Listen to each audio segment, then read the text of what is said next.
அனுமன் அப்படிங்கிற ஒரு குரங்கு கடவுள் பூமியில் இருந்ததற்கான பூமியில் இருக்கும் 3 ஆதாரங்கள். முதல்ல அனுமனோட உடல். இப்ப நீங்க பார்த்துட்டு இருக்கதா உண்மையான அனுமனோட உடல். ஆமா, அதாவது பல்லாயிரக்கணக்கான வருஷங்களுக்கு முன்னாடி அனுமனோட உடல் ஒரு இடத்துல பதிஞ்சிருக்கு. ஸோ அது அப்படியே ஒரு சில மாதிரி உருவாயிருக்கு. அனுமன் எப்படிதான் இருப்பாரு, அனுமனோட உருவம் இதுதானே மக்கள் எல்லாம் இன்ன வரைக்கும் வாங்கிட்டு இருக்காங்க. இதை முதல்ல பார்க்கும்போது ஒரு உருவமா தெரிஞ்சிருக்கு. அதுல வண்ணங்கள் பூச பூச அது ஒரு அனுமனோட உடலாவே வெளியே வந்திருக்கு. ஸோ அதுக்கப்புறம் தான் இது அனுமனோட உடலாக மக்கள் கண்டுபிடிச்சிருக்காங்க. ரெண்டாவது, இப்ப நம்ம வாழ்ற காலத்துல அனுமனோட உண்மையான வீடியோ ஒருத்தர் எடுத்திருக்காரு.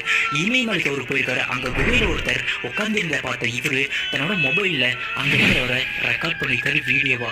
அப்ப அந்த இடத்துல அனுமனோட உருவம் ரெக்கார்ட் ஆயிருக்கு.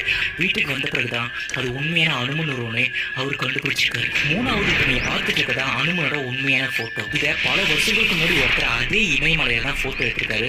ஸோ போட்டோ எடுத்த அவர் வீட்டுக்கு வந்து பார்த்த பிறகுதான் அது அனுமன் போட்டோவே அவர் தெரிஞ்சிருக்காரு. அதுக்கப்புறமா போட்டோ பல பேர் ஷேர் ஆயிருக்கு. ஆனா அந்த போட்டோ எடுத்தவர் இன்ன வரைக்கும் என்ன